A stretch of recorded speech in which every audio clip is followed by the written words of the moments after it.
మనతో మాట్లాడుతున్నాడు. ఆ భక్తుడు బ్రతికిన బ్రతుకు గురించి మాట్లాడుతున్నాడు. ఇక్కడ ఏమన్నాడు? ఆయన యెహోవాను స్తుతించాడు. నాకు కలిగిందంతా కేవలం దేవుడి వల్లే, నాకు వచ్చిన ఆస్తి దేవుడి వల్లే, బిడ్డలు దేవుడి వల్లే, పోగొట్టుకున్నా కూడా ఆయనకే మహిమ కలుగుతుందాక. ఇది స్థుతి అంటే. ప్రైజ్ లార్డ్, హల్లెలూయా. ఇలాంటి స్థుతి నువ్వు చేస్తున్నావా అని అడుగుతున్నాను. ఒక ఆర్థిక సమస్య వచ్చిందమ్మా, అనారోగ్య సమస్య వచ్చింది, లేకపోతే నువ్వు అనుకున్న పంట పండలేదు, స్తుతిస్తున్నావా? ఎందుకని? యోబు కూడా అదే చేశాడా? యోబు గురించి తరతరాలు ప్రపంచం మొత్తం అతని గురించి చెప్పుకుంటాడానికి గల కారణం ఆయన స్తుతించాడు.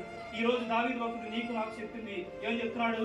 నేను ఏ సమస్య గుండా వెళ్ళినా కానీ ఆయన స్తుతిస్తాను, నాకు ఏదైనా సంతోషం కలిగిన ఆయన స్తుతిస్తాను. స్తుతించడం మార్చడం, ఎందుకంటే నా స్థితి మార్చగలిగిన దేవుడు ప్రభు అయిన యేసుక్రీస్తు వారే. అవునా కదా? ప్రైజ్ లార్డ్, హల్లెలూయా.